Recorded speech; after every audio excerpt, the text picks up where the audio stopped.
for tuning in to Talking Like a Tiger, podcast hosted by myself, Cassie Miller. I am currently a senior at Louisiana State University studying dietetics. For those of you wondering what dietetics is, it is a field of study focusing on diet and nutrition and its effect on health. I created this podcast to explore the deeper forms of communication needed to be a successful dietitian. So let's go ahead and jump right into it. Today, I have Jennifer Howard here to chat about what it means to be a teacher. Ms. Howard has been a teacher for 15 years and is currently a third grade teacher. She actually just recently moved to the Lafayette area and teaches at Charles Burke Elementary. Prior to becoming a teacher, Ms. Howard worked as a registered dietitian for Pennington Biomedical Center in Baton Rouge for 5 years. Ms. Howard, you can go ahead and introduce yourself and expand on what it is that you do. I would love to hear about the path you took to become a registered dietitian. Oh, okay. Well, thanks for having me, Cassie. And I can tell you that now I did take the scenic route to becoming a teacher. I started out just like you as a really excited young dietitian. I did complete my internship. Well, I don't know if you have AP4 programs anymore, but it was called an AP4 program back in the day. I completed that at Ball State in Muncie, Indiana, after graduating from UL in Lafayette. And to tell you how long ago that was, it used to be called USL. But anyway, I started out as a clinical dietitian. My first experience as an intern was at a VA hospital, a veterans hospital in Marion, Indiana. And that's a small rural community. I guess it's about an hour or two away from Indianapolis, okay? And I really loved working there, but wanted to come back home to Louisiana. So then I continued working. We did move back, and I moved at a physical rehab hospital, so I stayed as a clinical dietitian. Moved around again to Memphis, worked for Head Start in Memphis, which gave me a little bit of insight on what it was like to work with kids, okay? And then really quickly, I'll also tell you that I'm not sure exactly what moment I decided to make the path change, but I wanted to let you know I really did enjoy being a dietitian a lot. But as we talk more, I'll reveal, I guess, what made me kind of switch gears. Yeah. So you began your working career as a registered dietitian, so which would be considered much different from an elementary school teacher. So what compelled you to teach the pediatric population in your community? So what really did it was whenever my oldest child, my son, was at Shenandoah Elementary, which is a local school in Baton Rouge. When he was in first grade and I was working at Pennington at the time, because I was a research dietitian, I was always looking at grant opportunities, okay? I was researching that a lot at work. And I came across this grant with the National Dairy and Nutrition Council, but it was for teachers. And it basically was a nutrition education grant that where you came up with a nutrition education plan to implement within a school. Well, I went to school and I said, hey, this is for a teacher, but I'm a parent at this school. I would love to be able to use my nutrition experience and teach the kids. So I applied for the grant. It was quite a lengthy process. When you apply for a grant through a school system, you have to go through several channels. You can't just send it in. So it had to be approved by the people at the school board office and Miss Sauer, the principal at the time. We ended up winning the grant. It was a $5,000 grant, and it helped us implement some nutrition education into the elementary school program. So anyway, when I had that, after that experience, I was like, this is just fantastic. I absolutely love being in the school environment. And within a year or two, I was working on my alternate certification to become a teacher because I just liked it. That experience is what did it. So I'm curious, what nutrition education did you implement in the school? So it was a variety of things, but one thing we did was it was very hands-on. There's something at Shenandoah Elementary. There's a program called Academic Olympics, and it's almost like an in-school field trip where every teacher does something special, like a certain education game for their class. What I did, well, one of the days was I had a milk drinking contest. So grant funds paid for Klein Peter to deliver all these little cartons of milk to the school, and kids would rotate through and have a milk drinking, and that we had milk drinking contests all day long. That was to promote, obviously, calcium intake. Yes. And then I don't remember every little thing we did, but another big event was Humpback Day, where with some of the money, I got a local seamstress to make fake humpbacks. It was like it was almost like a pillow on their back filled with sand, and it strapped around their shoulders, and they had to walk around with the humpback, which is what you get if you don't drink your milk and eat your cheese and yogurt. And so it was a really, really cool thing, and I'm just real grateful for that experience. Okay, so my main focus for this podcast series is to highlight the importance of communication. So what skills have you developed to successfully communicate the concepts taught to your students? Well, I'm really glad you asked that, because this is something that took me a while to grasp, but the absolute biggest thing you have to do with children is listen to them, okay? Because a lot of times a child won't listen to you until they get a few things off their mind, until you listen to them. And they have a lot to say. They're going to be excited to see you, to have someone that's energetic and knows a lot about nutrition, pay attention to them. Just like with a teacher, a dietitian plays that same role. You have to listen to them, even if they want to talk about what they played at recess that day. I would suggest doing that. And I have to take this opportunity to tell you why I chose that as the communication. When I was a brand new dietitian working at that VA hospital, I had to counsel. I worked the outpatient clinic 2 days a week, and I never set up any of these appointments. The doctors and nurses would set these appointments up, and these veterans would have come in and speak to you. And I had to speak with someone about a low-fat, low-salt diet. He walked in. I talked to him for about 30 minutes, and then he proceeded to tell me it would be hard for him to follow the diet that I just spent 30 minutes talking with him about, because he was homeless. He was living in his truck with his wife. And so he managed to get through all these people in the hospital and me, and no one had ever asked him or listened to him about something like that. And so it really struck me that if I would have just, asked him to tell me a little bit about himself, or if I would have said, you can stop me at any time and I'll listen to what you have to say. But I didn't do that. And so really, a diet was a low priority for him. He needed to see a social worker, and he needed to get some other resources.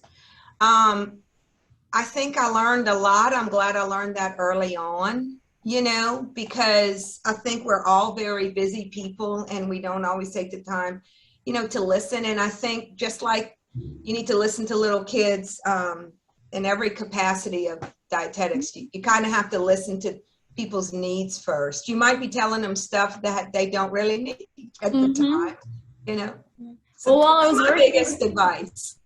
While I was working at Kid Strong, and I would, conduct the classes, there was always 15 minutes in between each class. And so the kids that would show up the 15 minutes early, I'd sit there and, on the floor, and we would talk for about 15 minutes.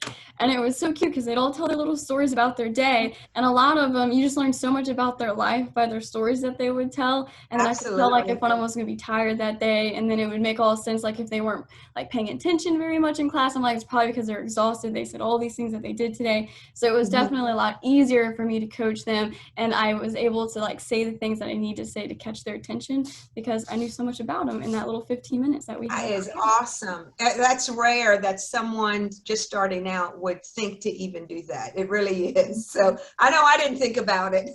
Yeah, well, I think they push it a lot in our classes, like when we have a nutrition counseling class, and it's like, you have to, the biggest part is building a rapport with someone, and part of that is like they have to trust you, and so you have to just talk and get to know them, and that might take, maybe 3 to 5 sessions, but, the biggest thing is to listen and to kind of like look for those clues, like what kind of support system are they going to have? Right.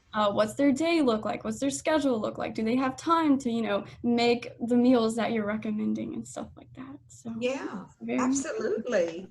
Absolutely. And then are there certain modes of communication that work better in your classroom than others? If so, what are they? So with little kids especially, I guess what I'm thinking of, are you asking for, like, if you were teaching a nutrition class to an entire group of children? Mm-hmm. That's what I was thinking. That's what I was thinking when you asked that question. Or just like when you're teaching in class, like, are there just any sort of, like, does, listing out a bunch of facts work better? Just like, giving metaphors, incorporating them into the conversation, like what works the best? So with little kids, first of all, getting their attention with nonverbal cues is very, very big. I have seen even a lot of adults walk in a classroom and try to talk over kids, and kids work better, like if you have some kind of signal, like a lot of teachers say take 5 and they put their hand up, and when they do that, the kids know to completely stop talking and to look and listen, or hands free, eyes on me, things like that. You have to have some type of simple cue to get their attention, and they will stop for you. It really works. It does not work to talk over them. If they start talking over you, you stop. You stop and you just look at them, and and sometimes you can even say, "Oh, I'll wait on you to finish," because they are little. And I know it sounds a little sarcastic, but no, I think that's true. Because while working at Kid Strong, I guess I kind of did it intuitively. I didn't think that's what I was doing, but we would start with an affirmation. Our affirmation has like symbols that go along with it, and so one of them is we do muscles up. And so like when I put my muscles up, they all stop talking and they put their muscles up. So, yeah, you're right. Yeah, it really works. It's every once in a while you'll have the odd child that that's having one of his moments or her moments and won't listen, but for the most part they all do really stop and listen, and just waiting. Don't ever talk over it. And another student, and I will even say, if people don't stop talking, I'll even say to students, "Oh, I'm not going to talk until there's not one voice in the room." And then it's like you could hear a pin drop, You single them out and then they're like, "Oh, okay."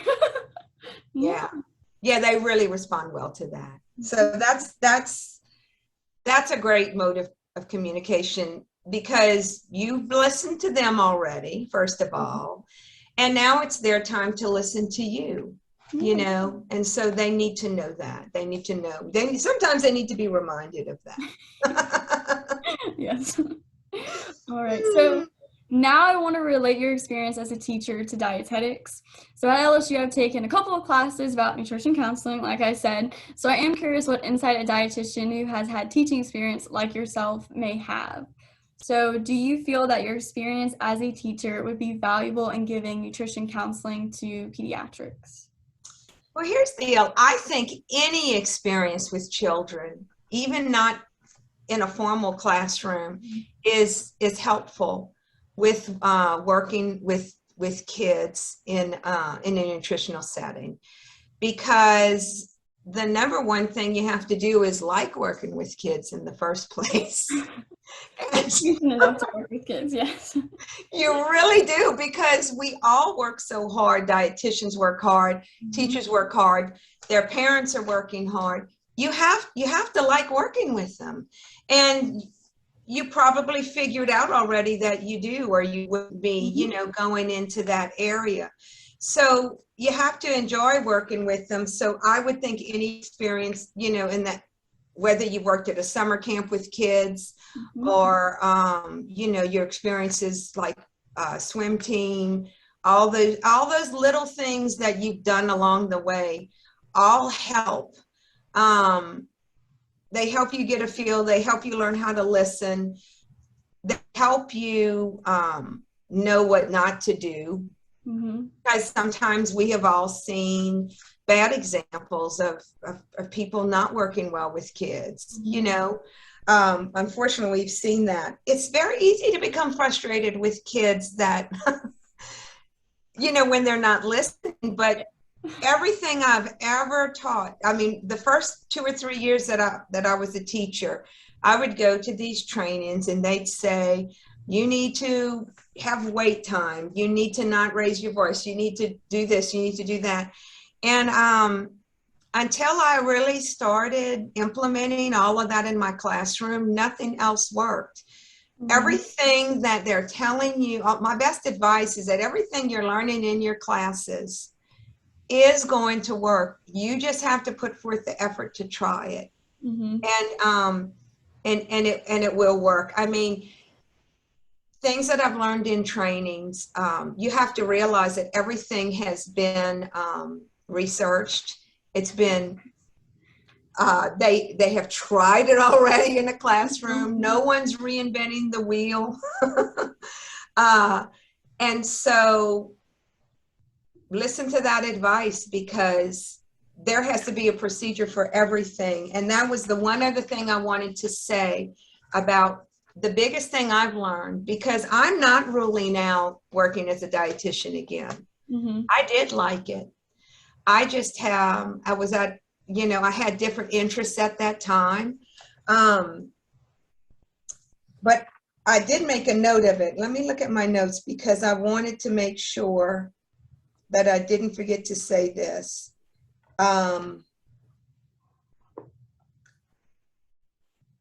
You can't, this is what it is. You can't assume that any child knows anything, or any adult even.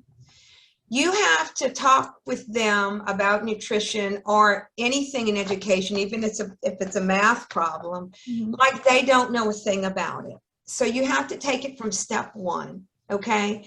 And we work with a lot of information. We know that milk and cheese make your bones strong.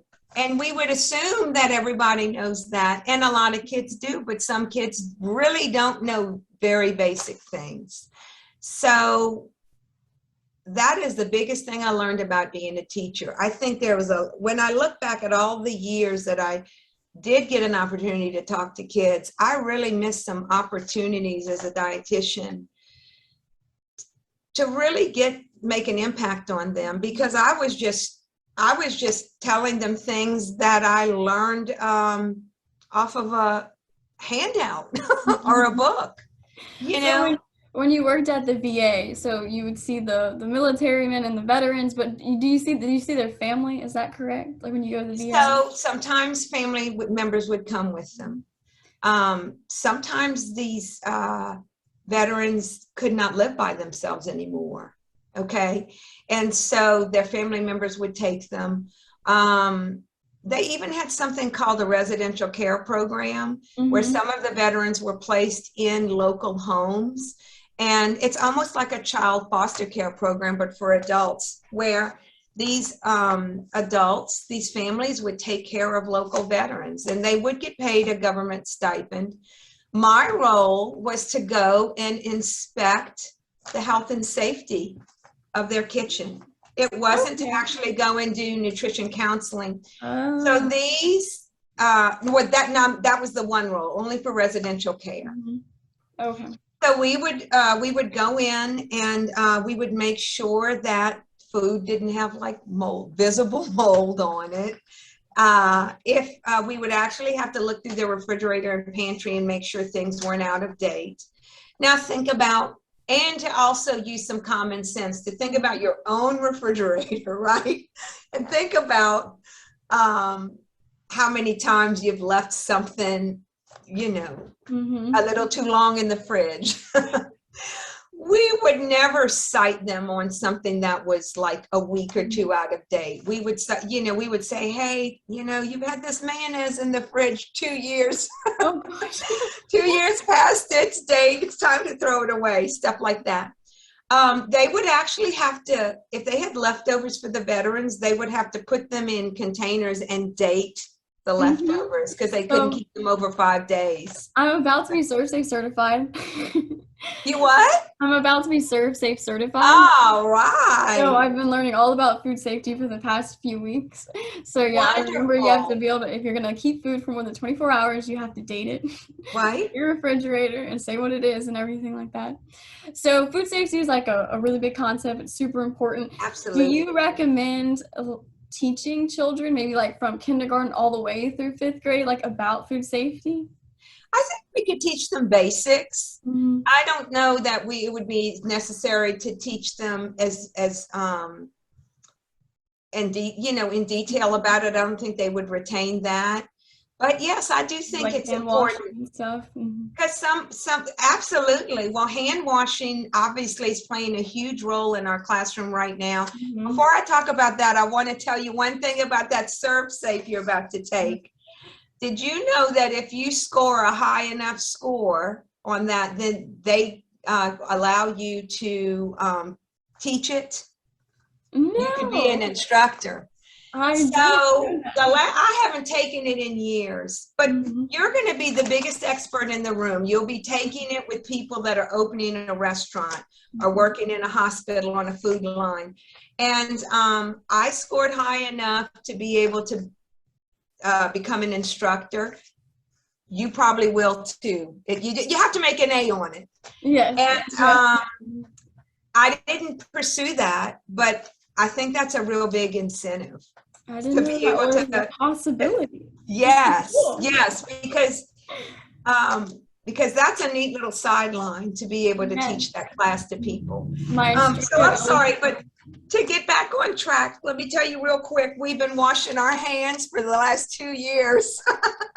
An awful lot right now, yes, in the classroom. So the kids are washing their hands, doing the basics like telling them to sing happy birthday while they wash their hands, so that they wash their hands for 20 seconds. That's what kids understand. They see us wiping down their desk twice a day. Just in case the community's not aware of this, kids are all eating in their classrooms right now across the nation. No one goes to the cafeteria. We go to pick up our food in a styrofoam container. We have to eat it in the classroom because we can't be with big groups. And so the kids are seeing sanitation firsthand. They really are. But I think explaining to them, not leaving milk and cheese or yogurt out on the counter overnight, not leaving anything out of the refrigerator, keeping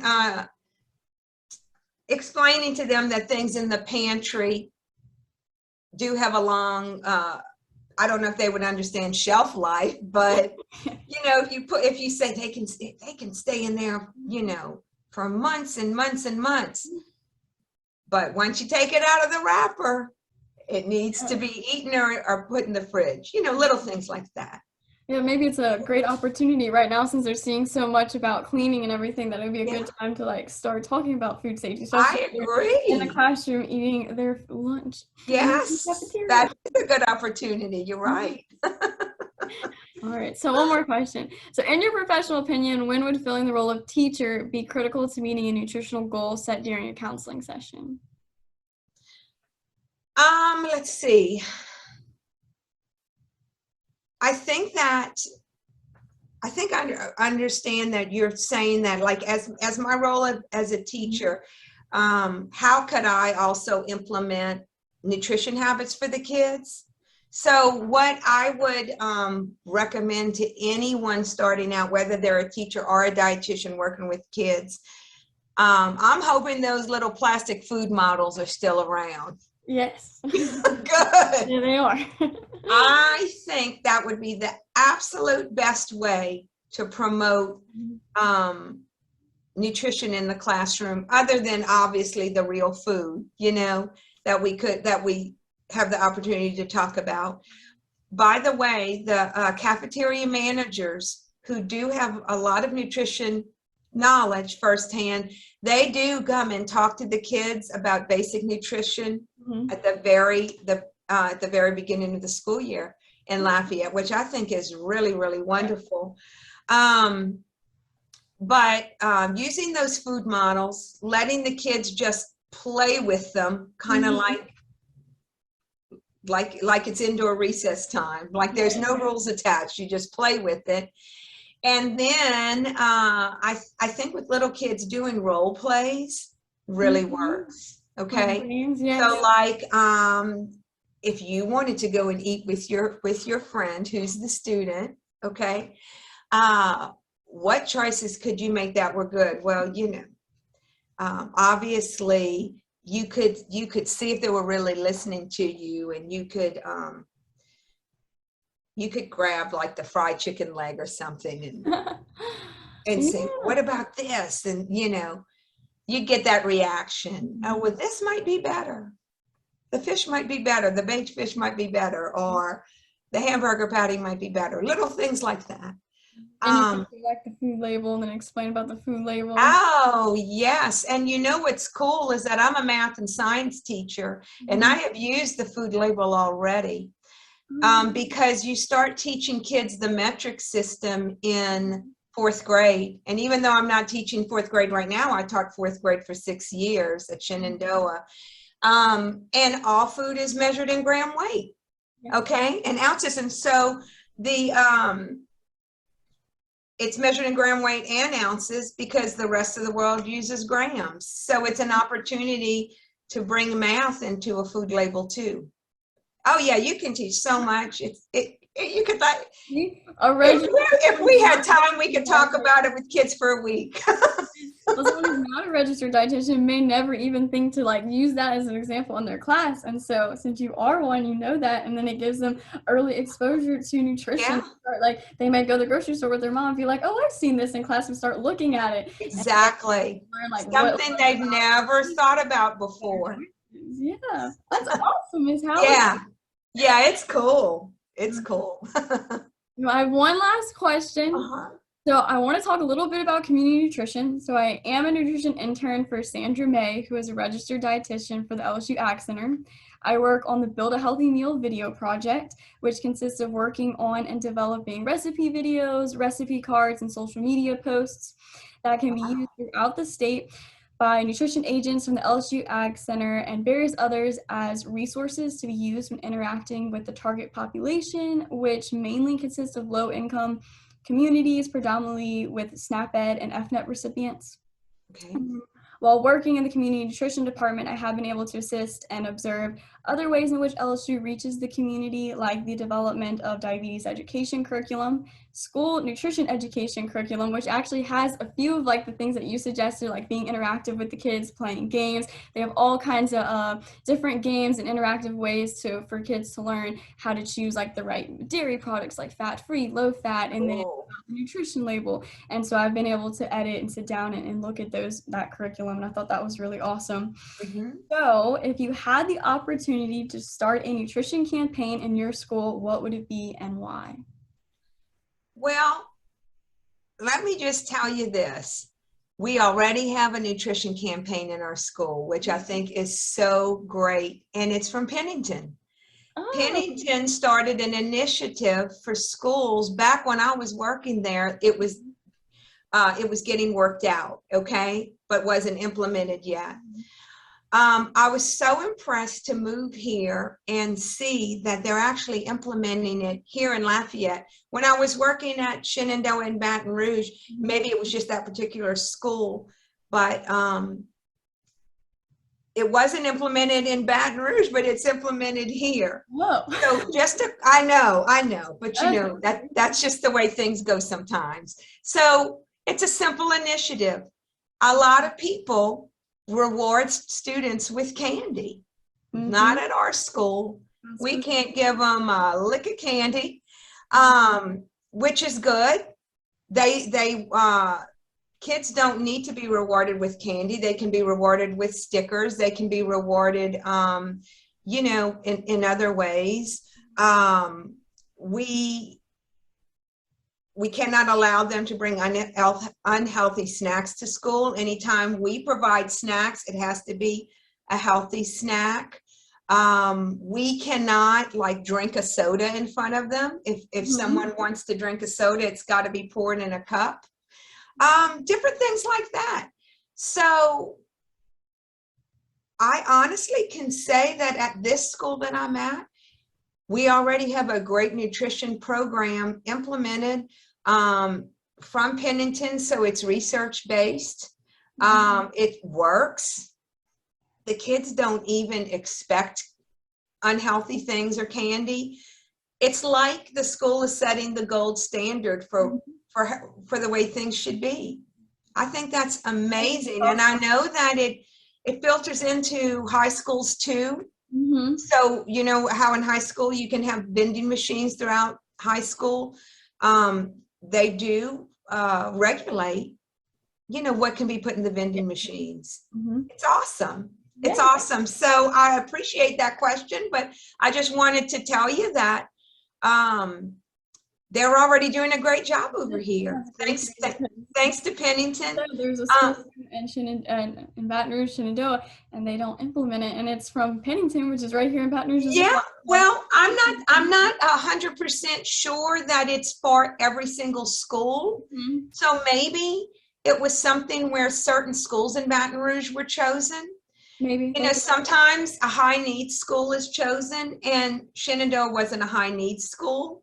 So maybe that's why it wasn't a part of Shenandoah, where the population at my school is a little higher need. And so, but you know, let's face it, everybody benefits from it. Yes. So I agree with you. It should be implemented everywhere because it works. I mean, the kids get excited, whether they have they like healthy food.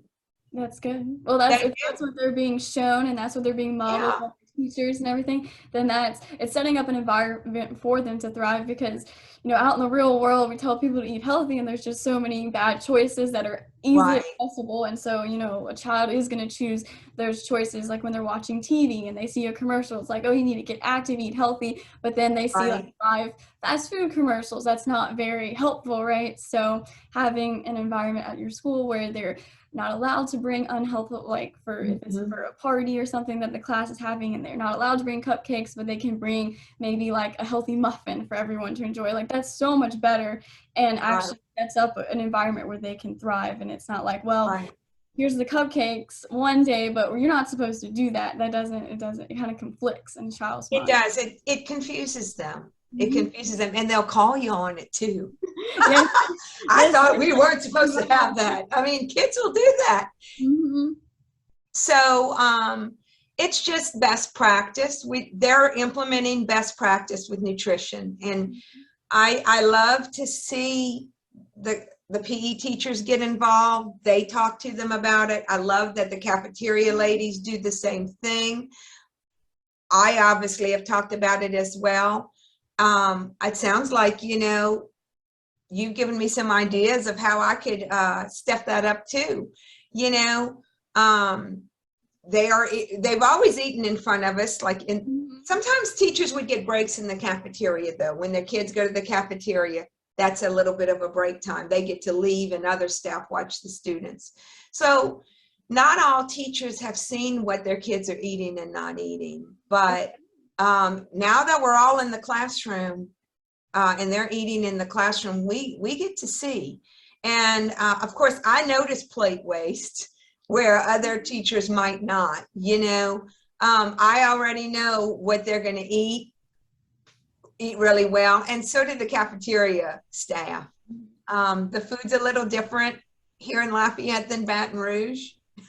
It's a little more Cajuned up, So what's a typical menu look like? I'm curious. Okay, so one thing I was surprised to see on the menu was chicken spaghetti. That's definitely a Cajun. No, it's different. I don't even know if it's that. Ooh, I don't know if I Yeah, that's different from what we would have served in Baton Rouge. The kids eat it like it's their last meal. I mean, they really, really love it. So that would be a good alternative to doing a meatball, because that's obviously and it's leaner and it's easier for the staff.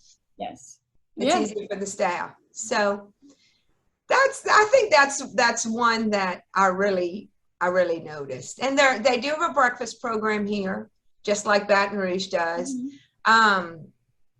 One thing I have not noticed that I want to quickly mention is that when I worked at a high needs school in Baton Rouge, there was a backpack program where students would go home. And I wish I could remember the name of the organization that started it. But basically about 150 kids were given backpacks full of non-perishable foods every weekend.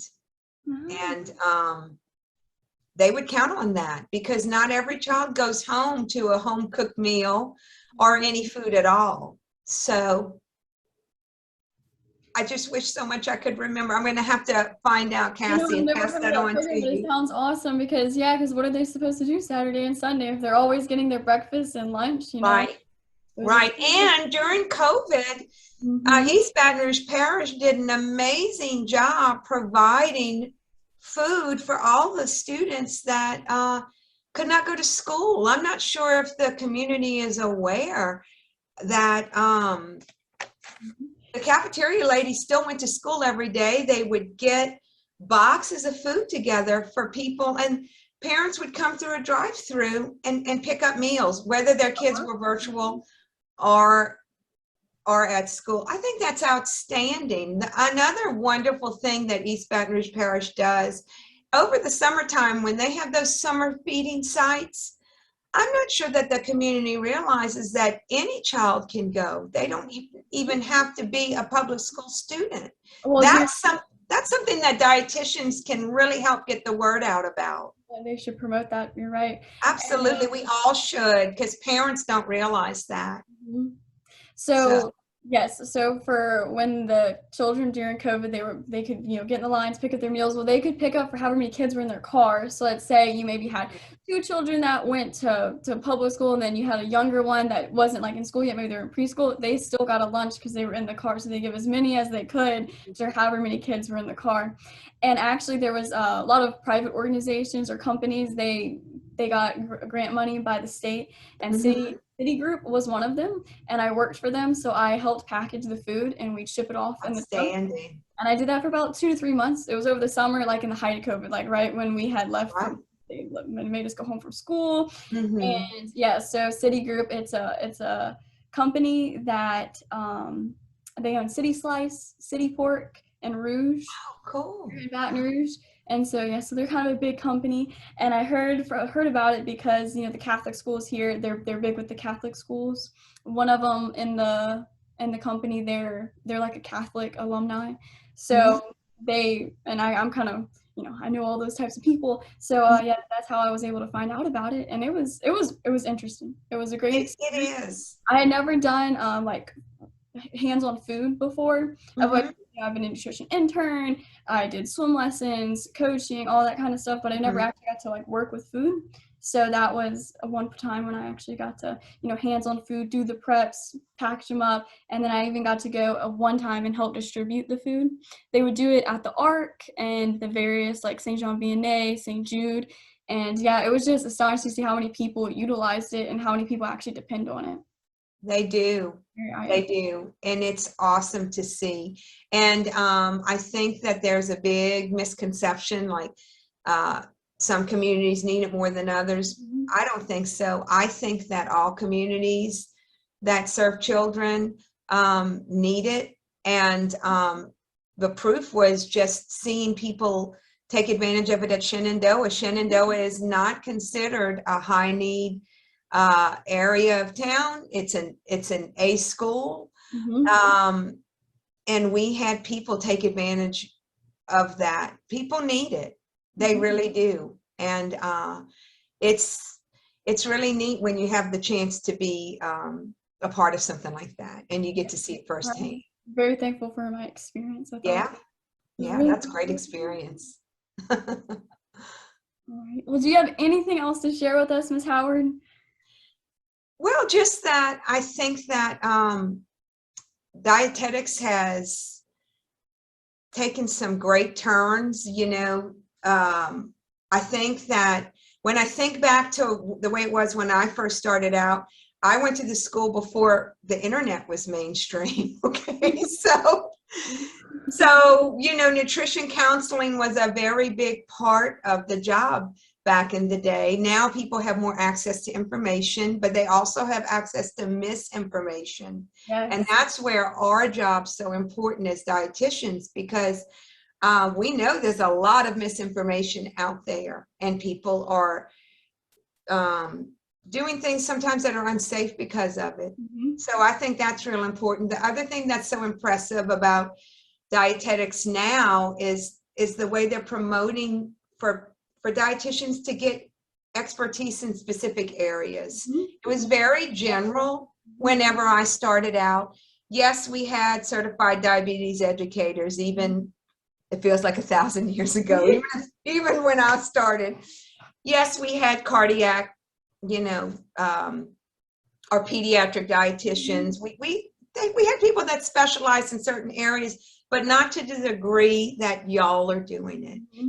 And let's face it, we can't all be good at everything. You have to find your interest, and you can be so much more impactful if you find a specialty area and stick with it. There's nothing that you're going to always like 24 hours a day. Mm-hmm. You might go through a little slump where you're like, oh man, I'm not sure if I chose the right specialty area. But you got to stick it out, because then something happens that makes that roller coaster go back up. I think that I think y'all are headed in a really good direction. I really do. I'm very excited. There's so many avenues you can take as being a dietitian, working in corporate wellness, working as a clinical dietitian. In a previous podcast, I interviewed Brandy Fauché. She's a registered dietitian here in Baton Rouge, works for an outpatient clinic for Ochsner. Mm-hmm. And she is looking to specialize in special needs. So she's currently a pediatric dietitian, but yeah, she's trying to get that specialty for special needs. Awesome. I thought that was really, I didn't realize that was like an option, but she says it's definitely a growing field within dietetics. Yeah. We have a lot of popular people in dietetics who work with autistic children or just autistic patients.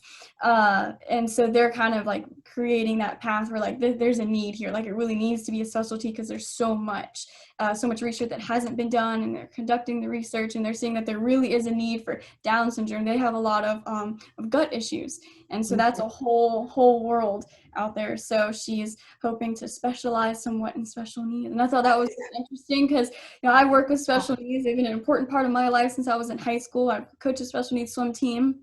And I've kept in touch with all those individuals. I do volunteer events. If they're holding a fundraiser, then I volunteer, I go. And so it's kind of a community that's taken me in, and I've really enjoyed it. So now that I know that that's a possibility, I'm kind of thinking, well, maybe that's somewhere where that would be my niche. Absolutely. I think that's so neat. That wasn't an option, And then when you don't have a specialty area, it becomes kind of overwhelming because there is so much to know about dietetics. We really are scientists, and so I think that the way they're having people more focused now, and you having certification areas in more areas than we had when I first started out.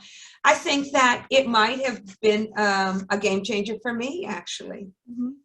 So, but like I said, I'm not ruling out ever working as a dietitian again because I did enjoy it.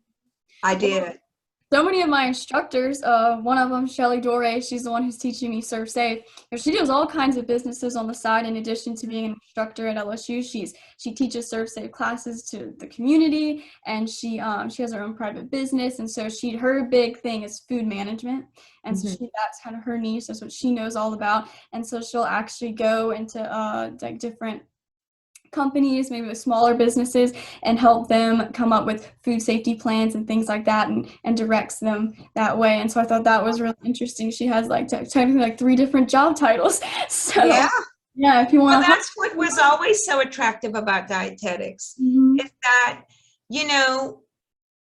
let's say you do get certified in an area, and you want to make a change. Not that you would ever give up a certification. I haven't worked in the field in 15 years, but every 5 years when my registration starts, when I'm getting close to that continuing ed time, I start racking up those CPU hours because I am never giving up my registered dietitian status. You just never know, and you work too hard to get it, right? Yes. So you never ever give it up. But you could get certified in a second area, and then then you'd be able to use both and have something else to fall back on. So it's just awesome. It's great to see what y'all are doing in the field. It really is. So I'm excited for it, for everybody. Me too. I think once I get into my grad program and an internship, that's really gonna, I think, oh wow, dietetics is so big, but I'm sure I'm gonna be blown away when I actually get into it. And I'm like, oh, even more than I thought. So I am. Awesome. Well, that's great. Thank you so much, Ms. Howard, for joining me and giving all your insight on being a teacher and then being able to relate that back to dietetics. And so awesome. So I guess that's going to be it. Join me next time on my next podcast. I'm going to be interviewing a coach, and we're going to learn what it is to be a coach. Thank you. Thank you.